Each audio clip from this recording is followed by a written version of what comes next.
H1Z1 is a game all about utter chaos. Sometimes it's the good kind that leads to great moments of action, and sometimes it's the disorganized and directionless kind that leads to boredom. The most promising spark of inspiration comes instead from an inventive new Destruction Derby style mode.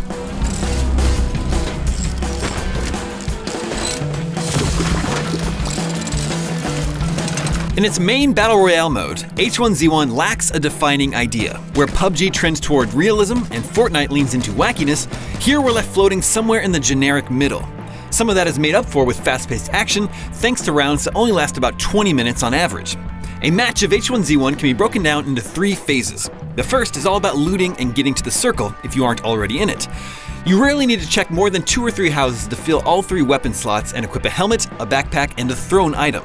But without a good variety of viable weapons or any sort of attachments, there's just not a lot of variety to how it plays out. The light crafting system doesn't add much depth to it. Once the first group of teams is killed off, the next phase begins and survivors drive around picking off stragglers. What makes this exciting is that it's an area where H1Z1 embraces absurdity. You can't run people over, but you can jump out of a vehicle at full speed without taking damage. Those 2 physics-defying facts totally change the dynamic of facing off against a fast-approaching car and create some unusual battles.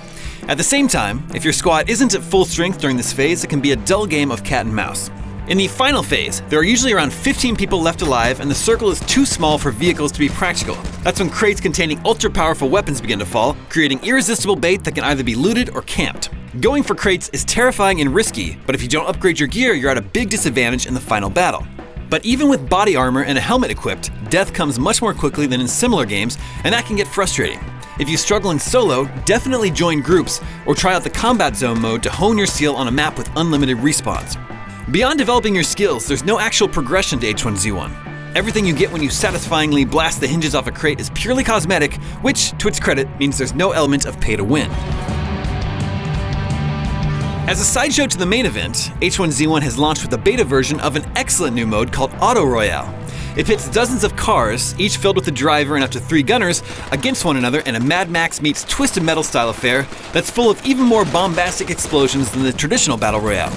It's a clever translation of Battle Royale mechanics into the arcade driving genre. Instead of looting buildings, the driver picks items up Mario Kart style. It's super satisfying when you really light someone up and watch the car explode into a ball of fire. There's also a liberal sprinkling of ramps if you want to get cocky. There's nothing else quite like Auto Royale out there at the moment. H1Z1 checks all the boxes needed to be a competent Battle Royale game, but in its main mode, it lacks a distinctive sense of character. Without the realistic depth and modular weaponry of PUBG, or the wacky base-building antics of Fortnite, its streamlined design rushes towards straightforward, fast-paced action instead, and ends up being dull as often as it is exciting. The more interesting thing about H1Z1 is its innovative Auto Royale mode, which translates Battle Royale mechanics to vehicular combat in a way we haven't seen done better elsewhere. For more on H1Z1, learn about its recent move to free-to-play, or watch this epic Auto Royale gameplay montage. And for everything else, keep it right here at IGN.